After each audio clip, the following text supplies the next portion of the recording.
Oke, Assalamualaikum semuanya. Mari kita lanjutkan materi kita tentang kurikulum. Sebelumnya kita sudah belajar ya tentang hakikat kurikulum dalam pembelajaran bahasa. Sekarang kita akan membahas tentang needs analysis and curriculum development yang merupakan salah satu prosedur penting ya dalam mengembangkan kurikulum bahasa. Okay, berikut adalah objectives of this chapter. So at the end of this chapter, there are 7 things that you will be learned from this chapter. The first, the definition of needs analysis. Of course, we will learn the definition of needs analysis. 2, the purposes, tujuannya. 3, who needs analysis is intended for, untuk siapa ya needs analysis ini dilakukan. Yang keempat, who the target population is, siapa target kita atau dari siapa kita akan dapat informasi tentang needs analysis ini. Kemudian who collects information about the needs, siapa ya yang bertanggung jawab mengumpulkan informasi tentang needs analysis tersebut. Kemudian what procedures can be used, prosedur apa sih yang bisa kita lakukan dalam proses needs analysis ini. Dan yang terakhir, how the information collected can be used. Jadi apa-apa saja yang sudah kita dapatkan atau informasi tentang needs analysis ini akan kita apakan ya. Oke, kita lanjut. What are the needs? Ya, jadi mungkin kalian masih bingung needs di sini apa? Apakah memang secara harfiah atau ditranslate aja ke bahasa Indonesia needs itu adalah kebutuhan. Tapi di sini dicantumkan bahwa kalau needs secara literally atau harfiah, needs bisa diartikan kayak wants, desires, demands, expectation, sampai ke requirements. Jadi secara harfiah needs di sini bisa diartikan kayak kemauan, keinginan, hasrat, permintaan, syarat, motivasi dan lain sebagainya. Namun secara linguistic atau linguistically, needs are often described as the difference between what a learner can presently do in language and what she should be able to do. Jadi di sini kalau secara linguistik needs adalah gap atau perbedaan atau jenjang antara apa yang bisa siswa lakukan sekarang atau kemampuannya sekarang dengan yang akan mereka kuasai setelah proses pembelajaran ya. Jadi misalnya kemampuan siswa ini di level ini ya, ketika misalnya baru masuk SMP, kemudian apa yang anak SMP harus bisa ketika dia sudah lulus SMP. Nah, jadi jenjang ini ya yang disebut needs. Sekarang kita cari tahu what is needs analysis ya. Kalau tadi needs, sekarang needs analysis. Di sini needs analysis adalah procedures used to collect information about learners' needs, which is a necessary phase in planning education programs. Jadi berdasarkan pengertian needs sebelumnya, kemudian diletakkan kata procedures analysis di sini. Jadi needs analysis adalah prosedur yang digunakan untuk mengumpulkan informasi tentang apa yang mahasiswa harus pelajari untuk mencapai skill tertentu, dan prosedur ini sangat penting ya dilakukan dalam fase perencanaan program pendidikan. Oke, selanjutnya ini tentang the purposes of needs analysis, tujuan dari proses needs analysis ini. Yang pertama itu to find out what language skills a learner needs in order to perform a particular role. Jadi di sini kita akan tahu ya skill bahasa apa saja yang dibutuhkan oleh learner agar dapat perform a particular role. Jadi misalkan seperti ini, setelah dilakukan needs analysis, ternyata anak SMP ini harus mampu mengekspresikan role-nya dalam misalnya giving opinions, ya, giving opinions atau misalnya telling the time atau misalnya giving direction, ya, atau misalnya di untuk mata kuliah di universitas misalkan ya, dari needs analysis ini ditemukanlah bahwa Anak kuliah itu untuk menghadapi dunia kerja setelah mereka lulus itu harus mampu membuat job application ya untuk melamar kerja ya. Kemudian yang kedua, to help determine if an existing course adequately addresses the potential students ya. Jadi ini juga jadi bahan evaluasi ya, dan menentukan apakah mata kuliah atau materi pembelajaran apakah memang sudah mengembangkan kemampuan siswa. Kalau dirasa tidak cukup, maka akan dilakukan penambahan materi, atau misalnya dirasakan exaggerating atau berlebihan, bisa juga dikurangi. Kemudian yang ketiga, to determine which students from a group are most in need of training in particular language skills. Jadi di sini gimana ya? Jadi dari needs analysis ini siswa itu kita harus menentukan apakah siswa itu perlu diberikan latihan lebih ya agar dapat mengembangkan kemampuan bahasa mereka secara lebih optimal ya. Selanjutnya ada lagi yang keempat, to identify a change of direction that people in a reference group feel is important ya. Jadi misalnya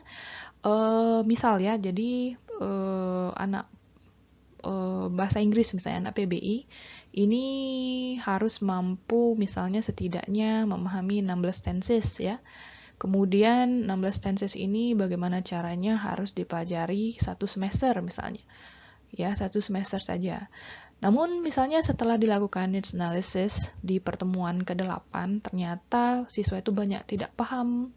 Sementara kalau 16 tenses satu semester ini 16 pertemuan, maka bagaimana caranya selama 14 pertemuan ya, ini di-exclude midterm sama final exam, bagaimana caranya di 16 tenses ini dipelajari 14 tenses dalam 14 pertemuan. Itu dirasa sangat sangat memaksakan atau exaggerating overload siswanya ya. Maka dari itu ada change of direction. Bagaimana kalau 16 tenses ini jangan satu semester, misalnya dipahami oleh siswanya selama 3 semester ya. Kayak yang kalian dapatkan sekarang seperti ada yang namanya basic, intermediate, and also advanced English grammar. Kemudian, to identify a gap between what students are able to do and what they need to be able to do. Ya, ini sudah kita bahas tadi. Apa sih needs analysis ya? Jadi ini memang benar-benar tujuan dari needs analysis, menentukan materi apa yang harus dikuasai siswa setelah proses pembelajaran. Ya, kemudian to collect information about particular problem learners are experiencing. Jadi di sini hasil dari needs analysis itu juga akan ada informasi tentang problems that the learners are experiencing. Jadi bisa tahu juga ya mengenai problem-problem yang siswa alami ya, kayak yang ini tadi. Misalnya kalian merasa kalau 16 tenses di 14 pertemuan itu kayaknya bisa membuat mereka kurang paham ya, karena bisa saja misalnya kalau dikurangi 16 tenses ini dikurangi menjadi misalnya kayak cuma 4 atau 5, itu kemungkinan mereka untuk lebih paham jadi ada pertemuan yang dimana bisa menjadi review seluruh tenses atau gimana, bukan yang satu pertemuan misalnya satu tenses. Oke, selanjutnya siapa sih yang terlibat dalam proses needs analysis ini? Yang pertama, first and foremost, itu adalah curriculum officers in the Ministry of Education. Jadi, officer yang membahas tentang kurikulum di Kementerian Pendidikan. Kemudian ada teachers who will teach the new curriculum, juga terlibat dalam proses needs analysis ini, ya, karena teachers itu juga yang berperan langsung dalam mengimplementasikan materi-materi yang sudah ditentukan dalam proses needs analysis ini. Kemudian learners who will be taught from the curriculum. Ya, of course ya. Jadi learners ini kan siswa yang mana kurikulum itu diimplementasikan ke mereka. Kemudian writers who are preparing the new books.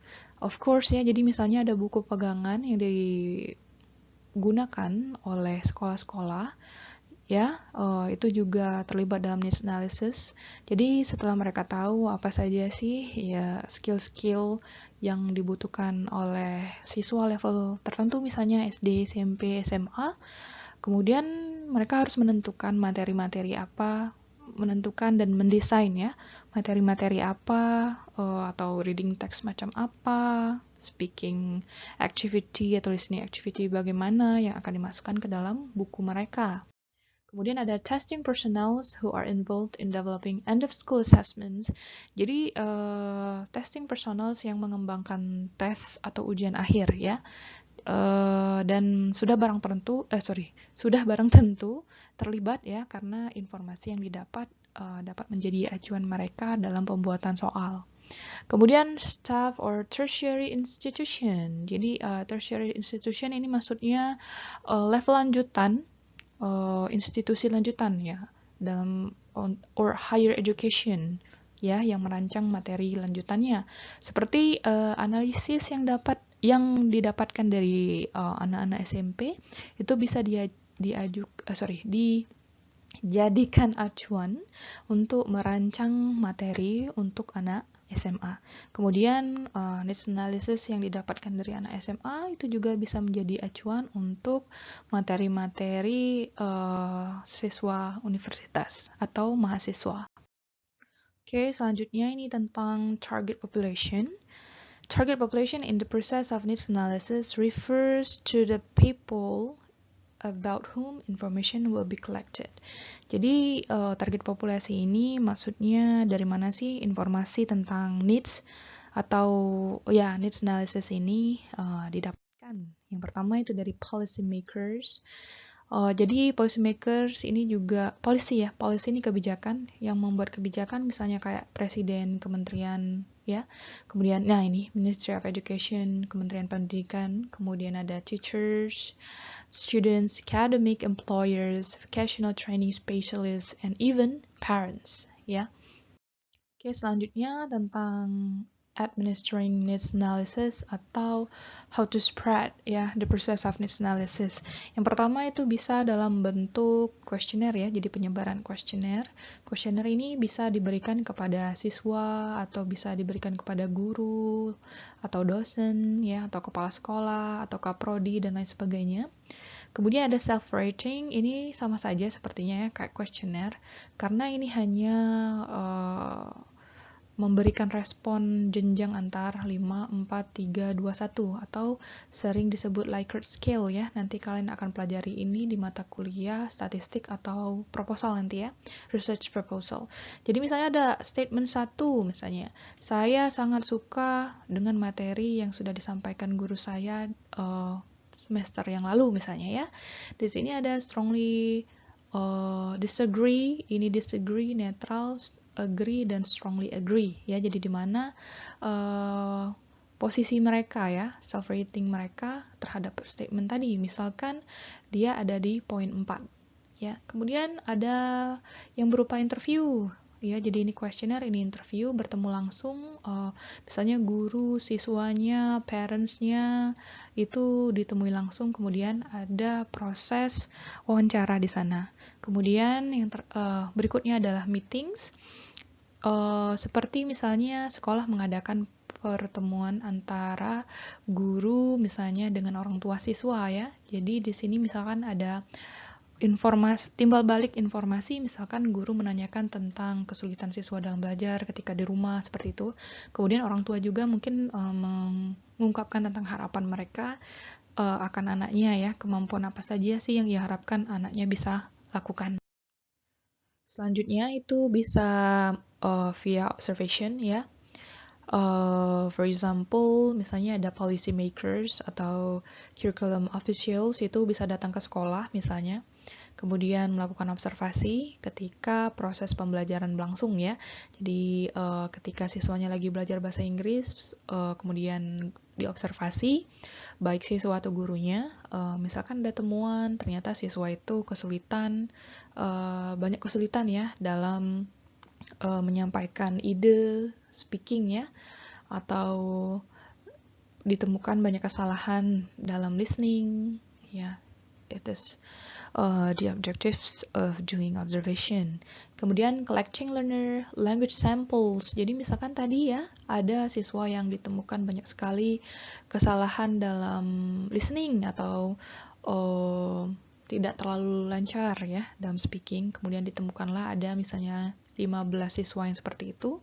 Kemudian dari 15 siswa ini mungkin bisa dilakukan seperti interview atau diberikan tes ya untuk dicari tahu di mananya yang mereka merasa sulit sekali untuk mengimprove kemampuan speaking mereka atau listening juga.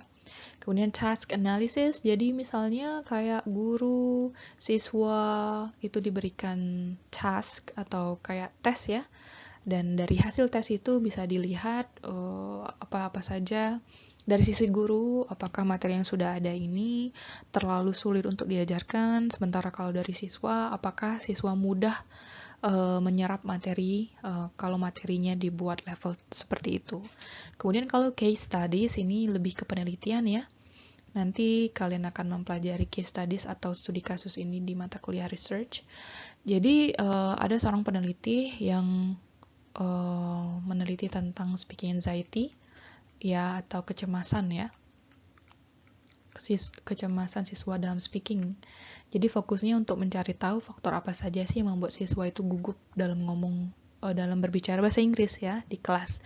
Jadi misalnya ditemukanlah kalau siswa itu gugup karena misalnya test anxiety, takut dinilai ya speakingnya, atau lack of self confidence ya. Jadi tidak pede dan seterusnya. Jadi dari hasil penelitian ini bisa dilakukan feedback dari sekolah tempat penelitian itu dilakukan, bagaimana mereka bisa berbenah dari hasil tentang speaking anxiety ini. Nah, ini ada contoh dari needs yang sudah ditemukan selama needs analysis. Jadi misalkan di learner's view, mereka memandang bahwa mereka butuh support dalam proses pembelajaran dan reduction of the amount of materials they had to study. Dan ternyata mereka merasa perlu diadakan pengurangan materi. Ya, jadi mungkin dari needs analysis, dari questionnaire, dari interview atau observasi, ditemukanlah kesimpulan bahwa dari learner's view baiknya jangan terlalu banyak materi di level ini, harusnya dikurangi ya. Kemudian dari academics view ini it's more like aktivis pendidikan ya, bisa dosen, bisa kepala sekolah, bisa staff ya. Jadi mereka merasa bahwa better preparation for tertiary studies needed in terms of reading and writing skill. Jadi misalkan di level mereka yang sekarang ya misalnya SMA, mereka merasa nanti di universitas baik anak PBI atau non bahasa Inggris ya, skill reading dan writing itu baiknya ditingkatkan ya. Mungkin merasa di SMA ini materi reading itu terlalu sedikit sehingga nanti baiknya di level lanjutan itu lebih banyak materi reading. Kemudian untuk employers ini bukan employee ya, employee karyawan. Employers itu yang mengemploy employee ya. Jadi misalnya kayak perusahaan atau orang atau perusahaan yang mempekerjakan lulusan ya. Jadi misalnya better preparation for employment required in terms of basic communication skills. Jadi, for example, misalnya untuk anak PBI ya, pendidikan bahasa Inggris, dilakukan tinjauan kurikulum atau dilakukan tinjauan needs anak PBI, ada masukan nih, ya, bagaimana kalau di kurikulum anak PBI itu dimasukkan materi-materi tentang communication skills. Jadi misalnya ada mata kuliah speech, ya, atau ada mata kuliah misalnya English for specific purposes, atau misalnya English for office ya, nanti kalian ada mata kuliah pilihan seperti ini. Ini merupakan masukan dari perusahaan-perusahaan yang memerlukan lulusan kita, yang mana sangat perlu katanya ya untuk memasukkan materi mengenai communication skills. Kemudian dari teacher's view misalnya ditemukan better grasp of grammar needed by learners. Jadi dari sisi guru ditemukan bahwa siswa ini baiknya lebih sering diekspos dengan materi grammar.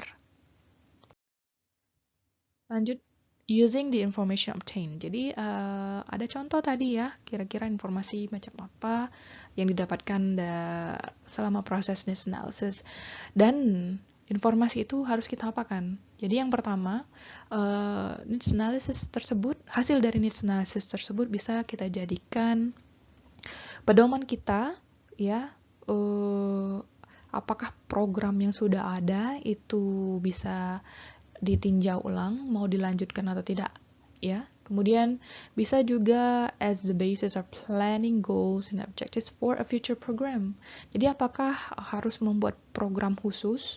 Misalnya ada siswa yang yang misalnya mendapatkan nilai kecil di kelas grammar, kemudian apakah dirasa harus membuka kelas SP atau tidak ya untuk memperbaiki nilai, atau misalnya harus ada English club ya agar siswa itu bisa mempraktekkan grammarnya namun di luar kelas reguler.